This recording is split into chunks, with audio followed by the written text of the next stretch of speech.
All right, I'm in Jackson Hole, Wyoming. This is cowboy country, and I'm with a good mate of mine, Ian. Ian used to live in Lithgow, and he's moved across here now permanently.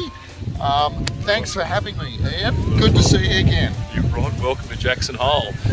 For those of you who don't know, Jackson Hole is in Wyoming. We're about an hour south of Yellowstone National Park. We're currently in Grand Teton National Park. These two parks are two of the most famous parks in the US. The backdrop over here, we've got the Grand Teton. Beautiful. Highest point. These are the most photographed mountains around the place. But Jackson Hole is a plateau. It's about 6,000 feet, in which the mountains come out of the side. The two plates came together and pushed these mountain ranges up.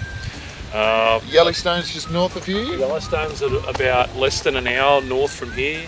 We have an abundance of wildlife, moose, elk, buffalo. Great to see some buffalo, that'd be phenomenal. Well, we're going to take you out this afternoon. Wow, you're only here for a short time, and we're going to really pack it in. We're going to take you to the $1 Million Cowboy Bar. Full dress Western saddles as bar stools. I don't think I'm going to make dress regulations. No, you'll stand out, but you'll be all right.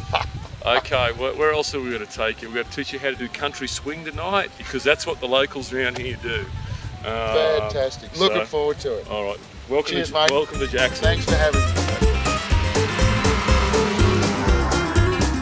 Here we are in Jackson Hole, Wyoming. Once again, my friend Ian has brought me on the skidoos, which are first-class fun, out to this beautiful place called Granite Falls. And we're on our way to Granite Hot Springs. We're on our way to Granite Hot Springs. It's just been a spectacular picture postcard day so far, so I can understand why you live here, but what I'd be curious to know, Ian, is you know, what was the trigger? When was the point that you thought to yourself, I'm going to up the whole family, because you've got a wife and 4 kids, it's no small feat. What was the trigger to say, I'm going to move? Right, I actually travelled around the US in 1987, 1988. I played in a basketball league back in Australia. I had a lot of good friends who were basketball. Spent the winter here in Jackson Hole. Fell in love with the place. You know, I did a lot of skiing. It's a beautiful area, as you can see. I think it's more than that. I think the people are very much Australian-like in their spirit too here.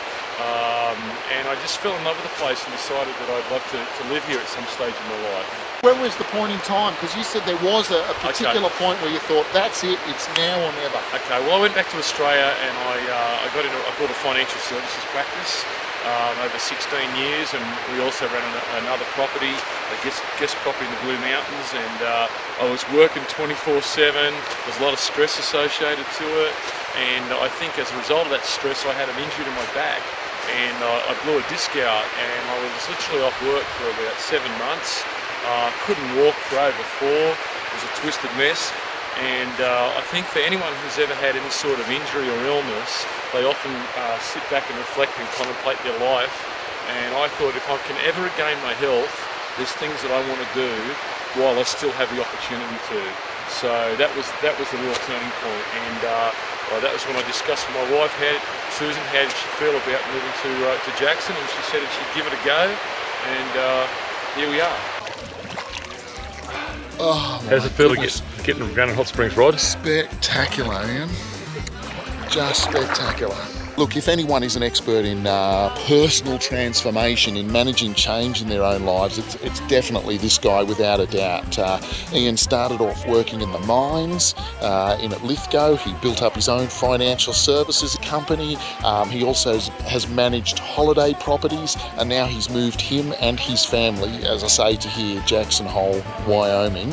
So if anyone is an expert on personal transformation, it's got to be this guy. So I'd be keen to know, Ian, how do you move your wife, 4 kids to different countries? What did you do? First thing you got to do, Rod, is you got to get the okay from your wife.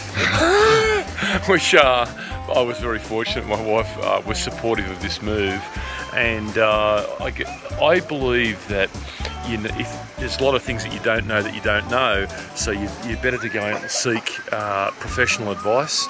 In my case, what I did was I got on the internet and started researching immigration attorneys for the United States, after I'd done some due diligence and checked a guy out who I thought I would be comfortable with. Went to work in exploring the ways to get the appropriate visa to live here in the US.